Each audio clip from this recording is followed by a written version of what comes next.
Second Lieutenant Francis Nordstrom heard the shot before he understood it. It came out of the ridge line in front of him, a hard, flat crack that split the cold October air, and the round passed close enough over his turret that he felt the pressure of it against the steel above his head. Then it was gone, buried in the frozen ground somewhere behind his tank. And the silence that followed was the worst part, because the silence meant the enemy was still out there, dug in, waiting, choosing his moment. The date was the 29th of October, 1950. The place was a low fold of rice terraces outside the North Korean town of Cheongju, less than 70 kilometers from the Manchurian border. Nordstrom was 20-something years old, a platoon leader in the 89th Medium Tank Battalion. And every man in his crew knew what was hiding under the cut brush along that ridge. They had heard the sound of that gun before. They knew what it belonged to. But to understand why his Sherman was even on that ridge, on that October morning, so close to the Chinese border, we have to go back 4 months. We have to go back to the summer when everything the United States Army owned came apart on the roads of South Korea. We have to go back to a summer when a single Soviet-built tank made an entire American army look helpless. Before we return to that, one small favor. Cold War Impact is a small history channel, and the only way these long, carefully researched films find new viewers is through you. If you value this kind of history, please take a moment to subscribe, leave a comment, and share the video with someone who cares about how these wars were actually fought. Every interaction tells the algorithm this work matters, and it keeps films like this one alive. Now, back to June, back to the border, back to the tank. On the morning of the 25th of June, 1950, the Armored Brigade of the North Korean People's Army crossed the 38th parallel. It brought with it roughly 120 T-34's, Soviet medium tanks, the same design that had helped break the German army at Kursk 7 years earlier. Its armor was thick and sloped. Its 85mm gun could tear through the side of anything the Americans had in Asia. Its diesel engine was rugged and hard to set on fire. The crews had trained on these machines for years. On the other side of the line, the South Korean army had no tanks at all, not one. Seoul, the capital, fell in 3 days. The tanks came down the main highways in long columns and simply did not stop. The defenders fell back in front of them, and the tank became more than a weapon. It became a rumor that arrived before the engines did, and the rumor said the same thing every time: this thing cannot be stopped. The first time the United States Army tried to stop it in the open, the result was a disaster that ought never to be forgotten. On the 5th of July, 1950, a small American blocking force took up positions on 2 low ridges straddling the main highway north of the town of Osan. It was 540 men, 2 understrength rifle companies, and a single battery of artillery, all commanded by a 34-year-old lieutenant colonel named Charles Bradford Smith. Smith had fought in the Pacific in the last war. He knew what combat looked like. What he did not know was that most of the young soldiers under his command had never seen it. They had come from soft occupation duty in Japan, where the hardest part of the day had been a morning inspection. They had been pushed forward as a kind of speed bump, a token force meant to make the North Koreans pause, deploy, think twice. Smith's men called themselves Task Force Smith. They dug shallow foxholes in the mud, in a cold rain, and waited. The North Koreans did not pause. They did not deploy. They did not think twice. A column of 33 T-34's came down the highway in the grey morning light and simply kept driving. The American artillery had exactly 6 of the special shape charge anti-tank rounds that might have done real damage. 6 rounds for 33 tanks. Once those were gone, the ordinary high-explosive shells burst against the sloped armor and achieved nothing at all. The infantry came forward with their rocket launchers, the small shoulder-fired bazookas they had carried over from the last war. The rockets struck the thick frontal armor squarely, where the warheads simply failed to penetrate, leaving the crews helpless against the advancing steel. One young officer fired 22 rockets at a single T-34 from close enough to see the bolt heads on its hull. Every last one of them failed. He stood there in the ditch, and he watched the tank grind past him and roll south without slowing down. The column of 33 drove clean through the American position. It did not stop. It kept going toward the town of Osan behind them, and then past Osan, and then south. Task Force Smith was shattered. Nearly 200 of its men were killed, wounded, or missing. The survivors walked out in small groups over the next 3 days, some without their weapons, some without their boots. The lesson they carried out with them was carved in cold, hard metal. The weapons they had simply were not enough. Here is the first thing worth pausing over, because it explains a lot about what happened next. Many of Smith's soldiers were veterans of the Pacific War. They had faced Japanese tanks, the Type 97, Chi-Ha and its cousins, thin-skinned machines that had been outclassed since 1942. In the Pacific, an American with a bazooka could kill a Japanese tank. That was the war those men had trained for. That was the war they thought they remembered. But the T-34 was not a Japanese tank. The T-34 was the machine that had broken the German army on the Eastern Front. It was the tank that had killed Panzer IVs and Tigers by the thousand. And the men fighting it at Osan brought Pacific tactics to a European caliber problem. And they were slaughtered for it. The second hard truth was worse than the first. Because it was avoidable. In the summer of 1950, 4 American infantry divisions were stationed in Japan on occupation duty. Between them, they had almost no medium tanks at all. What they did have were light tanks, thin-skinned reconnaissance vehicles called M24 Chaffees, armed with a short 75mm gun that had been marginal against Germans in 1944 and was completely useless against the T-34 in 1950.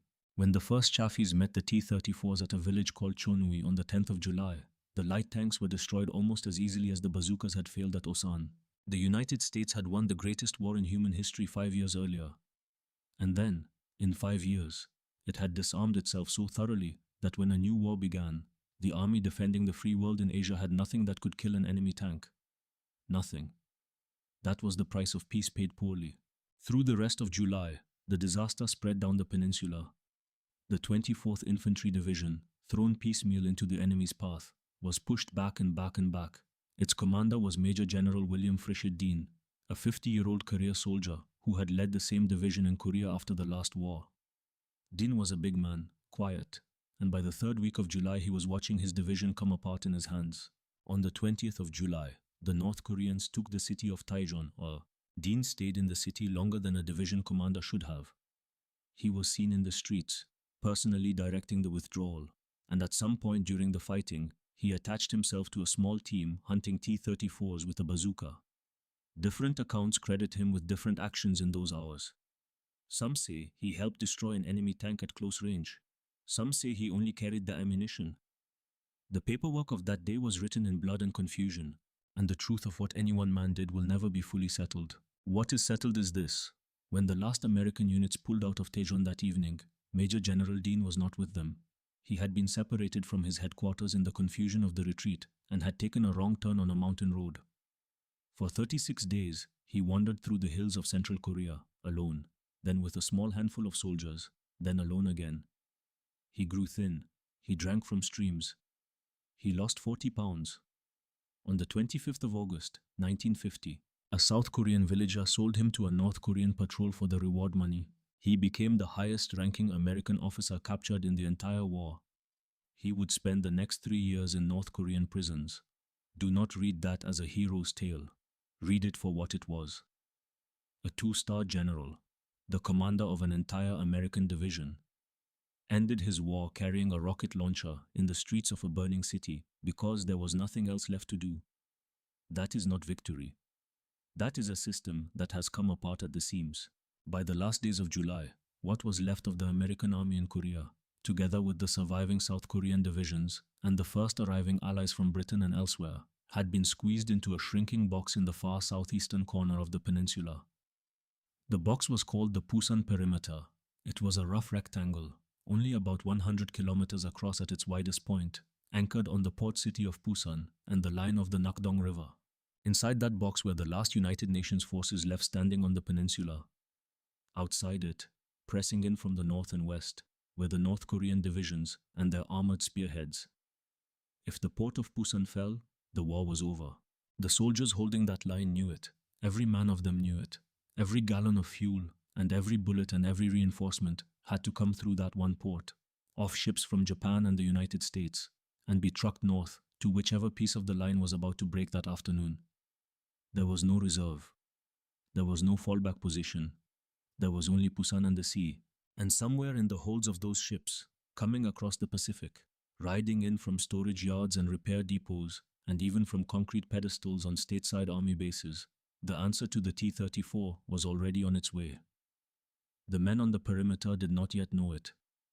They only knew that the tank they had been unable to stop was still coming. The answer had been built 5 years earlier, and then forgotten. In the summer of 1945, when the Second World War ended, the United States possessed the largest and most experienced armored force in the history of warfare. Tens of thousands of Sherman tanks had rolled across France, across Germany, across the islands of the Pacific. The final wartime version of that Sherman was a machine called the M4A3E8, and the men who crewed it had shortened the long designation into a nickname. They called it the Easy 8. The Easy 8 was not the tank the Sherman had started the war as. It was the tank the Sherman had become after 4 years of hard learning.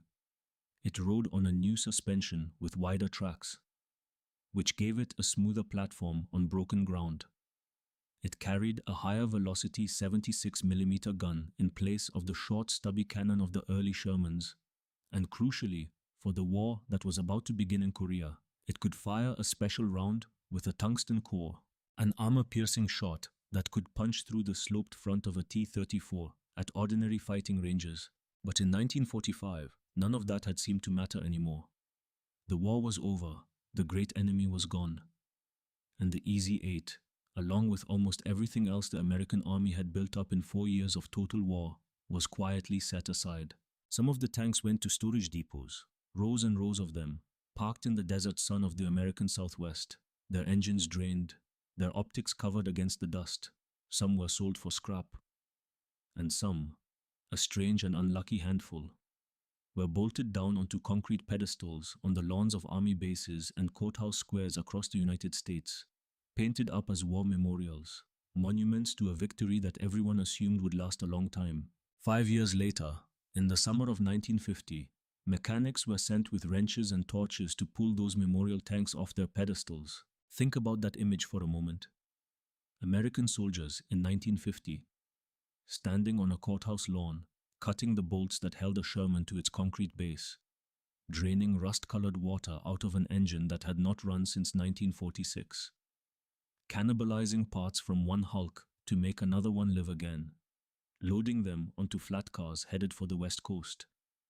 The tanks they were saving would be in combat in Korea inside of 8 weeks. That is not a story about heroic engineering. That is a story about a nation that had put its readiness in a warehouse and locked the door, and now had to break the door back down in a hurry.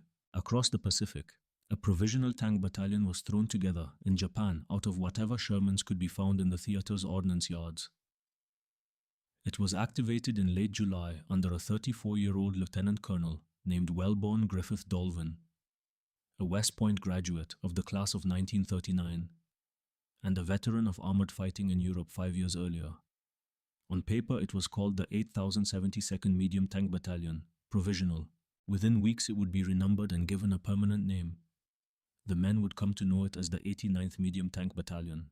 Dolvin's tanks sailed for Busan in the first week of August.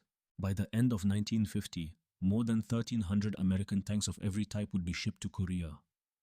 But at the moment when the perimeter was cracking under the daily pounding of the North Korean divisions, in August of that first summer, the tanks arrived in ones and twos and small companies, and each one was fed directly into the line wherever the pressure was worst.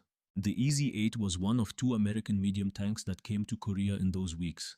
And here is the part of the story that almost never makes it into the headline, because it complicates a legend that most people would rather keep simple. The Easy 8 was not the most famous tank the Americans brought. The other tank was the M26 Pershing. It had been designed at the very end of the last war to kill the heaviest German armor, and it had done that job in the closing months of the fighting in Europe. It was heavier than the Sherman. Its armor was thicker. Its 90mm gun was more powerful than the Sherman 76. On paper, if you laid the 2 tanks side by side and compared them by numbers, the Pershing was the obvious winner. It was the newer, meaner, more modern machine. It was the tank that ought to have swept the T-34 from the battlefield. In the first weeks after it arrived, It did exactly that in several small dramatic actions.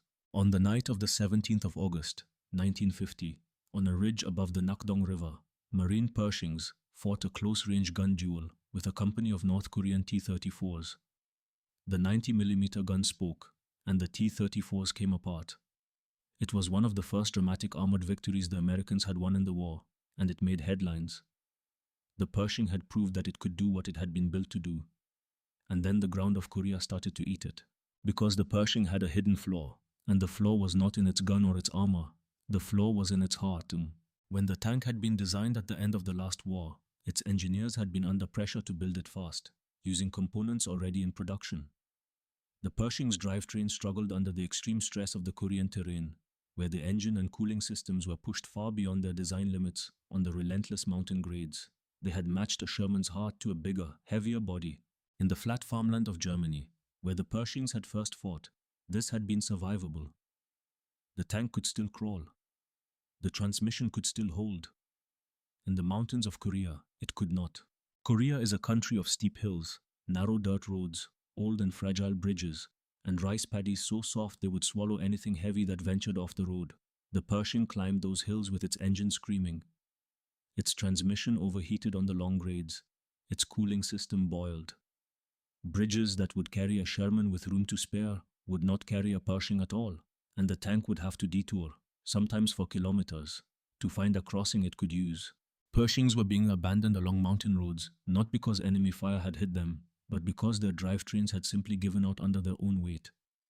The gun that had killed T-34 in the ridges above the Nakdong could not kill anything at all when the tank that carried it was sitting stalled on the shoulder of a road, waiting for a recovery vehicle that might or might not come before dark. The EZ-8 had no such problem. The EZ-8 was lighter. Its engine was properly matched to its weight. Its transmission was proven. It climbed the same hills the Pershing broke down on. It crossed the same bridges the Pershing had to detour around. It kept moving when the newer, heavier tank could not. This is the true heart of the story, and it is the part that never makes the poster. The tank that mattered most in Korea was not the one with the biggest gun. It was the one that was still there in the morning. Now, before we go any further, we have to be honest about a piece of the picture that is often left out of the American telling. The T-34 was a magnificent machine. Its armor was still excellent. Its gun could still kill a Sherman with a single well-placed shot to the flank, and at close range, from the front as well. If the crews inside those T-34's had been the veterans who had driven them into Berlin in 1945, the fight in Korea would have looked very different. But they were not those men. Contemporary American intelligence reports on the North Korean armored force described crews who had been rushed through short training programs, some of them measured in weeks rather than years. The exact length of that training is still argued among historians, and any specific number should be taken carefully. But the pattern is not in doubt. Many North Korean tank commanders were newly minted. Many of their gunners had never fired a live anti-tank round at a real target before the war began. Some of their tanks did not have working radios, which meant that a commander who wanted to give an order to another tank had to open his hatch and use hand signals, exposing his head above the turret. In a fight, that head became a target for an American rifleman. And there was another problem.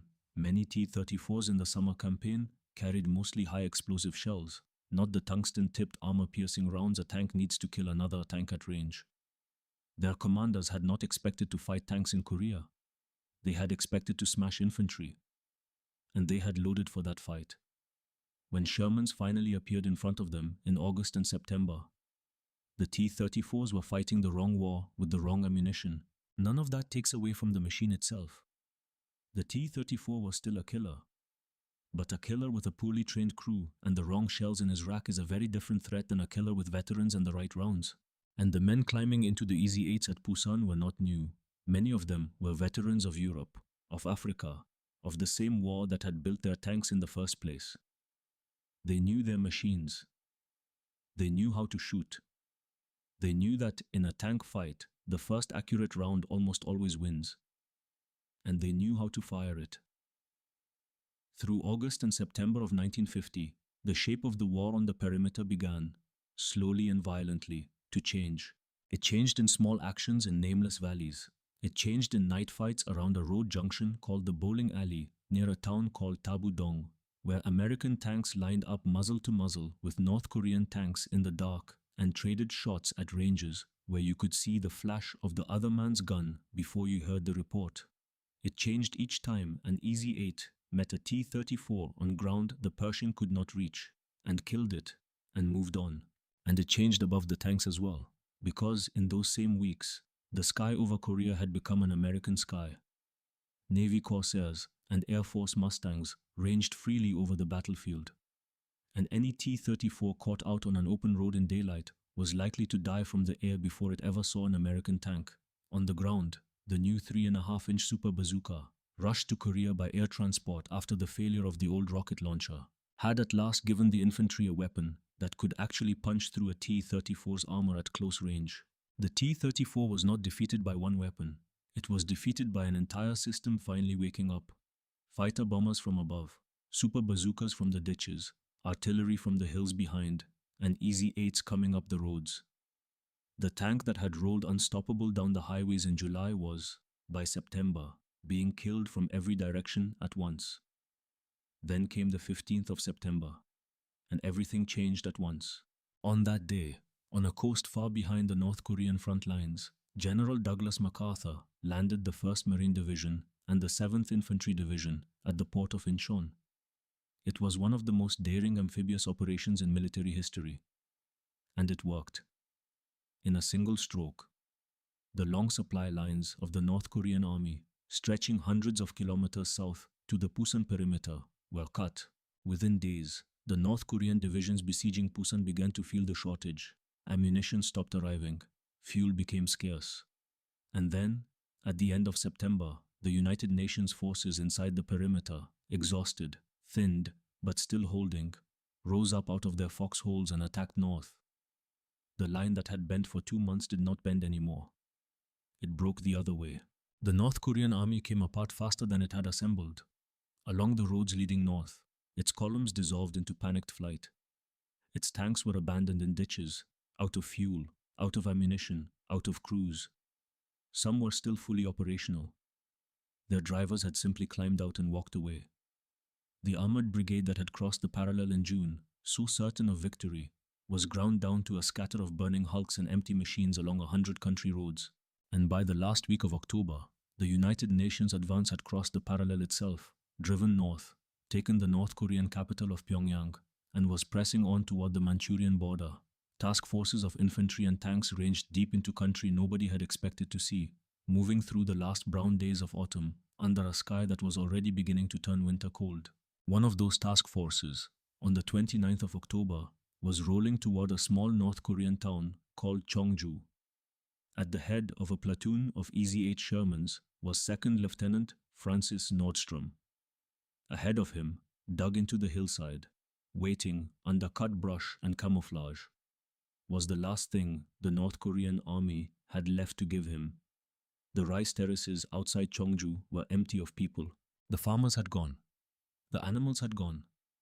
What was left was brown grass, cut stubble in the paddies, and a low ridge of pine and scrub running along the northern edge of the valley. The air smelled of wood smoke and diesel. It was the 29th of October, 1950, and winter was coming down out of Manchuria a few days at a time. 2nd Lieutenant Francis Nordstrom's platoon of EZ-8 Shermans belonged to the 89th Medium Tank Battalion. That morning, they were supporting the advance of the Australian 3rd Battalion, part of the 27th Commonwealth Brigade.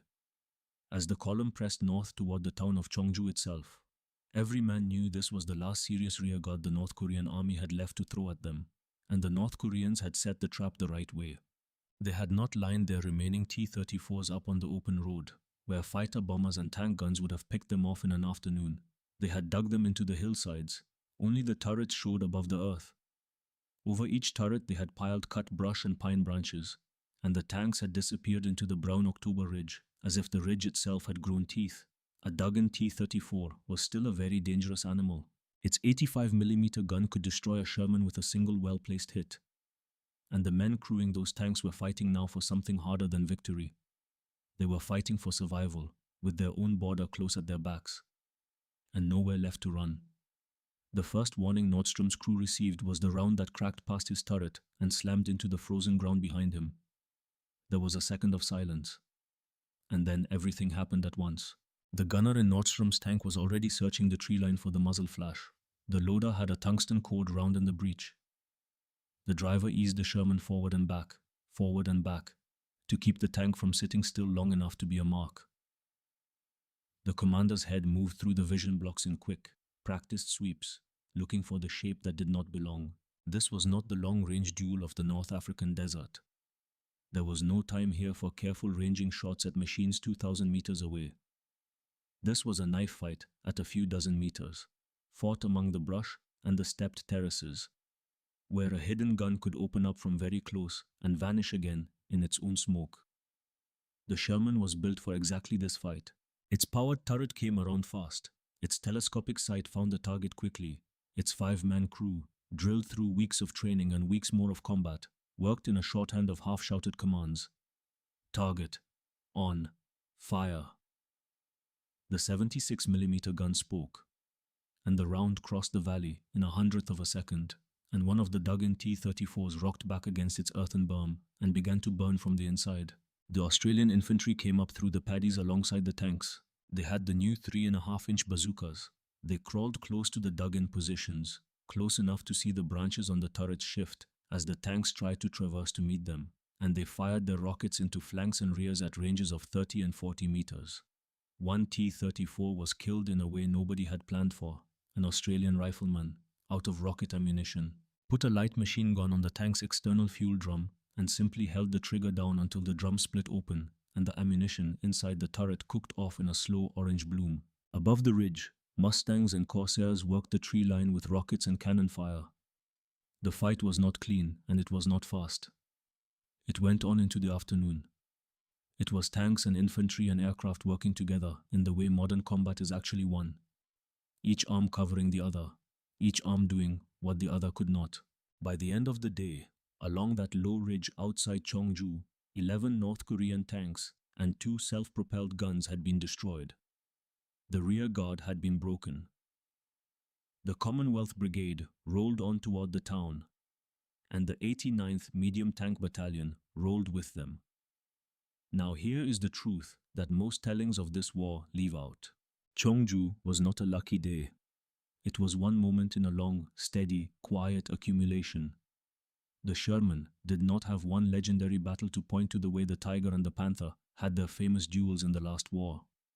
What it had instead was a 5-month record built out of dozens of half-forgotten actions like this one, all up and down the peninsula, in valleys nobody would remember.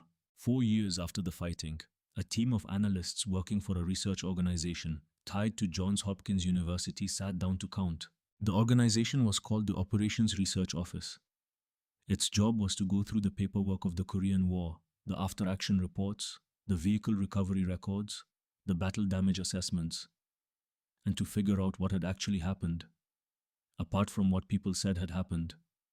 Its report on armored combat in Korea, published in 1954, remains the backbone of what we reliably know about these battles. The analysts identified 119 separate actions in which American tanks had fought enemy tanks in the first year of the war. When they sorted those actions by which American tank had taken part, the results told a story that surprised almost everybody who read them.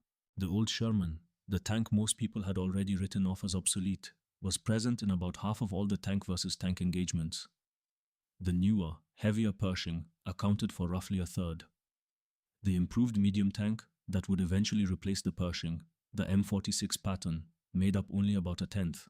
The tank the army had reached for out of desperation, pulled off pedestals and out of storage sheds and shipped across the Pacific because there was nothing else, had done more of the actual work than any other American armored vehicle in that terrible first year. The historian Stephen Zaloga, working from Ordnance Department records, tallied the specific score of the Easy-8 firing tungsten cord ammunition across the 5 months from July through November of 1950. His figure is 41 T-34's, confirmed destroyed by Easy-8s in the intense armored clashes between July and November of 1950. It is worth being careful about that number. 41 is not the result of one battle. It is the running total of the Easy-8's work across the whole peninsula through those 5 months, gathered in dozens of small actions like the one at Cheongju. And like all combat kill claims, it reflects what the crews were credited with at the time. Battlefield surveys done afterward, walking through the wrecks with clipboards, sometimes confirmed fewer kills than had been claimed in the heat of combat. That is not a failing of American crews in particular. It is true of every army in every war. A crew under fire cannot always tell whether the tank it hit is destroyed, disabled, or merely abandoned. The number matters not because it is exact, but because of what it represents. It represents a machine that just kept showing up. And here is the part that ought to change how you think about all of this. The Sherman was never the only thing killing T-34's in Korea. American aircraft killed a great many of them. Mines killed a great many. The new super bazookas in the hands of the infantry killed a great many. Artillery, towed anti-tank guns, mechanical breakdown, running out of fuel, being abandoned by their own crews, all of these took their toll. By the time the North Korean army was driven back across the parallel that autumn, the armored brigade that had crossed the border in June had been ground down to almost nothing, and no single weapon could take credit for the destruction. The Sherman was one arm among several, but the study also found something else, and it was the deepest lesson of the war, and it is the lesson the army carried forward. When the analyst asked why United Nations tanks had been knocked out of action across that first hard year, they found that the majority of losses had nothing at all to do with enemy fire. The majority were mechanical. Tanks that had thrown a track, tanks that had blown a transmission, tanks whose engines had seized on the brutal terrain and had to be abandoned. On this measure, the heavier American tanks paid the steepest price. The bigger, newer machines broke down at roughly twice the rate of the lighter Sherman. The Easy-8 was not just present in more battles. It was still running on the days when the bigger tanks sat stranded on the shoulders of mountain roads. That was the number the army finally listened to. When the smoke of Korea cleared, the American army did not order a fresh production run of Pershings. It quietly pulled the Pershing out of frontline service. And it did not simply keep buying Shermans, either. It took the Pershing's excellent 90mm gun and married it at last to an engine and a transmission properly matched to the weight of the hull that carried them. The new tank was called the M46 Patton, and it was, in essence, what the Pershing should have been from the start. The hard lesson had finally been absorbed. Firepower counts for nothing when your tank is sitting motionless on the shoulder of a mountain road with a blown transmission and a crew waiting on a recovery vehicle that may not come. Francis Nordstrom did not become famous. Neither did Wellborn Dolvin, whose 89th Medium Tank Battalion had led some of the hardest fighting of that first winter. Neither did the mechanics of the 6th and 70th Tank Battalions, who had pulled Shermans off memorial pedestals at Fort Knox and other stateside posts and made them fight again. The men of the medium tank battalions did their work, took their losses, buried their friends where the ground would take them, and largely melted back into ordinary civilian lives when the fighting finally ended in 1953. There is no single iconic photograph of the Easy-8 in Korea to stand beside the great images of the Second World War. That tank had already had its moment of fame in an earlier and more celebrated conflict. In Korea, it served instead as the dependable old veteran rather than the dashing newcomer. It asked for no glory in return. It simply started in the cold, climbed the next hill, and was ready and waiting when the brush along the road began to move. Major General William Dean survived his 3 years of captivity. He was returned to the United States in the prisoner exchanges after the armistice. In September of 1953, he was awarded the Medal of Honor for his conduct at Daejeon. He wrote a book about his years as a prisoner, retired from the army in 1955, and lived quietly in California until his death in 1981. Charles Bradford Smith, the young lieutenant colonel who had watched his task force die at Osan in July, spent the rest of his career in the army, retired as a full colonel, and died in 2004 at the age of 88. He never made much of what happened at Osan. There was not much to make of it. He had been given an impossible job with the wrong weapons, and the men under him had paid for that with their lives. And no monument would ever quite balance the ledger. The T-34 crossed the parallel in June of 1950, utterly certain that nothing on earth could stop it. In the end, it was stopped, at least in part, by a tank the world had already made up its mind to forget. Look at that border on a map today. Look at that thin line where the shooting stopped in 1953. It has barely shifted in more than 70 years. Millions of people live south of it in freedom because that line held. And it held in the first place because a scratch force of tired old tanks and the men who crewed them stood in the way of an army that had every reason to think it could not be beaten. The mountains have not changed. The narrow roads and the fragile bridges are still there. And the deepest lesson of that summer is still there too, waiting for anyone who cares to learn it. When two armies face each other across ground this unforgiving, victory does not always go to the side with the thickest armor or the largest gun. Very often it goes instead to the machine that is still running when the shooting finally starts.